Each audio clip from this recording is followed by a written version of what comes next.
Kalau saya pribadi ya, tips untuk mengatasi rasa gugup menurut saya itu adalah dengan konsisten menjalani kebiasaan. Jadi misalnya gini, jangan kalau misalnya tidak ada pertandingan, kita terbiasa tidur jam 10. Terus tiba-tiba dengan adanya pertandingan, kita majuin jam tidur menjadi jam 8 atau jam 9. Kalau buat saya, nggak ada pertandingan, saya tetap tidur jam 8, jam 9. Jadi pola hidupnya itu sudah teratur seperti itu setiap hari. Begitu juga dengan pola makan. Jadi bagaimana ya, rasa nyaman itu selalu ada di kita, sehingga nggak terlalu terpikirkan bahwa oh ini pertandingan besar, oh ini latihan, kayak gitu. Nah untuk pada saat SEA Games itu sebenarnya ada sedikit masalah sebenarnya sebelumnya. Jadi ini tadi yang seperti Tante Neti bilang bahwa ini kan teamwork, tidak bisa hanya atletnya sendiri atau pelatihnya yang bekerja keras atau tim manajernya yang bekerja keras atau dari PB-nya. Jadi ini semua harus bersinergi. Nah, kebetulan pada saat itu tuh ada kesalahan dalam pembuatan program latihan. Ini yang saya ingat. Jadi sampai 2 minggu sebelum keberangkatan, kami mengajukan diri untuk bertemu dengan psikolog yang menangani kontingen Indonesia. Kenapa? Karena yang sebelumnya kita berlatih dengan main itu udah bisa main let's say 67, 68 gitu ya angkanya. Tapi tiba-tiba kita main 102, 100 lebih, dan itu membuat stres ya. Nah, kita kemudian mengajukan diri untuk bertemu dan berkonsultasi, dan sedihnya psikolog itu juga menyatakan bahwa sampai di taraf bahwa satu step lagi kita itu sudah dinyatakan burnout ya, kalau udah kapasitas otak, kapasitas fisik udah nggak sinkron. Nah, jadi akhirnya solusinya adalah lupakan golf. Itu kurang 2 minggu ya sebelum keberangkatan. Jadi packing semua peralatan golf, kirim ke KONI ya, gedung KONI, Komite Olahraga Nasional itu, kirim ke sana, lupakan. Nah, sementara kita kan sebagai atlet, kita punya kewajiban atau keinginan untuk memberikan yang terbaik ya untuk Indonesia. Lihat latihannya di angka 100 lebih, mestinya kan kita loh kok nggak latihan gitu kan, gimana nih gitu. Nanti udah percaya kata psikolognya, oke lah kita percaya. Dia tuh nggak pernah lihat lagi peralatan golf kita, udah berangkat sampai di Malaysia. Nah ini dia, saya dan teman-teman waktu itu Ani Iman dan Titi Puryanti, kita berkomitmen bahwa ini nih udah sampai titik seperti ini, maksudnya udah sampai di taraf yang hampir dinyatakan gila dalam arti yang sesungguhnya, betul. Jadi ini udah ada statement itu dari ya, kita harus lebih lagi all out. Kalau bisa sampai titik darah penghabisan. Kalau masih bisa jalan, nggak ada kata mundur di lapangan. Ya sudah, kita pasrahkan demikian. Kita udah usaha, udah ikhtiar ya selama persiapan. Kita di sana udah benar-benar mati-matian berjuang ini, dan akhirnya alhamdulillah membuahkan hasil. Jadi alhamdulillah kami bertiga bisa menyumbangkan medali emas untuk tim putri Indonesia yang saya pikir itu yang pertama ya. untuk Indonesia. Iya. Agak ini ya, sedikit dramatis sih memang di tahun itu. Tapi ya itu iya, itu tahun 2001. 2001 ya, 2001 ya, ya, betul. Emas ya. Ya. Nah itu tadi, jadi peran penting bagi seluruh elemen pergolfan ya, mulai dari PB, bagaimana mengatur ya atlet-atlet ini untuk bisa berkompetisi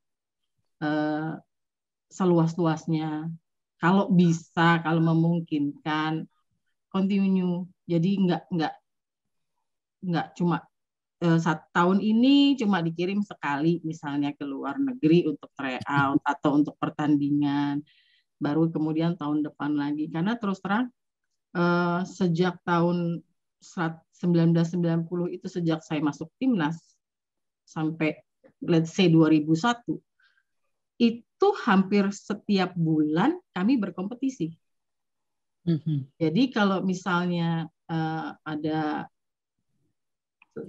Ladies Open ya Tante Neti ya, itu kan giliran ya Indonesia, Asia Pasifik lah, atau Asia Tenggara. Ya, jadi kita selalu tuh udah tahu jadwalnya. Oh, bulan ini kita akan ke situ.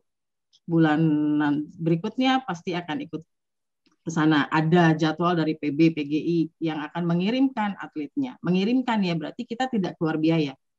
PB tanggung semua. Nah, tinggal kita berebut tiketnya. Jadi kita berlatih punya goal. Aku nggak mau kalah nih dari kawan kita. Ya, kita bersaing dengan sehat. Gitu. Dan di luar itu juga kan ada pertandingan junior ya. Tapi pertandingan junior zaman dulu itu tidak sebanyak sekarang. Dan sekarang sebenarnya adik-adik junior tuh alhamdulillah sudah banyak pertandingan junior. Bisa dibilang hampir setiap minggu ya. Ada pertandingan di mana-mana gitu. Kalau dulu nggak. Jadi pertandingan junior, yang namanya junior itu benar-benar liburan sekolah. Jadi kalau nggak Juni ya akhir tahun, Desember, hanya 2 dalam 1 tahun. Tuh, jadi ya itu aja sih mungkin yang bisa saya share. Saya berharap adik-adik yang sekarang mungkin masih junior atau masih amatir bisa lebih semangat lagi, karena kesempatannya banyak. Equipment menunjang. Kalau zaman dulu kan equipment, saya mulai berlatih aja pakai klub, mending ladies, bukan klub men yang dipotong. Jadi ya apa adanya, belum ada klub junior. Ya kalau sekarang kan sudah mulai banyak pilihannya, bisa fitting. Kalau dulu nggak ada fitting. Jadi ya kita terima apa adanya gitu. Dan harus bisa menguasai klub yang apa adanya itu. Jadi nggak ada nggak ada kemudahan, hampir bisa dibilang nggak ada kemudahan dari sisi itu ya. Saya rasa itu.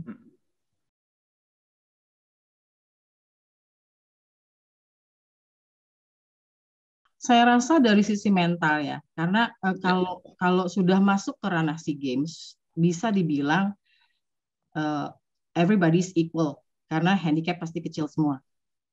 Nah, mental itu bisa terbentuk dari habit terutama. Jadi lingkungan sekitar. Pertama adalah pasti orang tua. Ya, kita ngomong soal orang tua. Bagaimana orang tua itu mensupport anaknya bukan hanya dari sisi uang, dana, dan waktu, tapi juga dari gestur, dari perkataan, dari environment di rumah sehari-hari yang bikin nyaman gitu loh. Bayangkan anak itu kan junior lah kita bilang ya, junior masih harus sekolah. Kemudian membagi waktunya dengan olahraga golf yang bisa dibilang juga nggak sebentar kalau latihan. Ya kalau kita main golf 18 hole aja kan udah menghabiskan waktu berapa jam ya gitu. Jadi support dari orang tua. Terus kemudian ekspektasi orang tua itu juga jangan apa ya, jangan terlalu push anaknya untuk apa sesuai dengan keinginan mereka gitu. Jadi harus realistis juga, kalau misalnya memang anaknya mampunya segitu ya jangan terlalu ambisi orang tuanya, atau ya jangan mau instan, karena sekarang saya lihat ya banyak yang kepinginnya instan gitu loh. Lupa bahwa proses dari nol sampai jadi itulah yang akan membuat mereka bertahan lebih lama pada masa mereka jadi. Itu. Terus kemudian pelatih, terutama yang sudah masuk timnas, bahwa ikatan batin antara pelatih dan atlet dengan pembina, manajer itu besar peranannya. Trust ya, percaya. Bahwa kalau sudah ada kepercayaan di antara semuanya itu ya, saling percaya, saya sih yakin ya hampir nggak ada rintangan yang tidak bisa inilah, semua pasti bisa dilalui dengan baik gitu.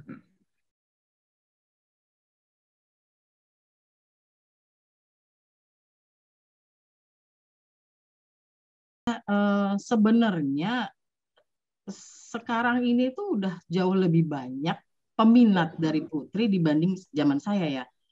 Kalau zaman saya tuh mungkin bisa dihitung jari, karena alasannya macam gitu loh. Ya sekolah ya terutama, terus nggak mau item lah, ya kan, nggak mau inilah gitu.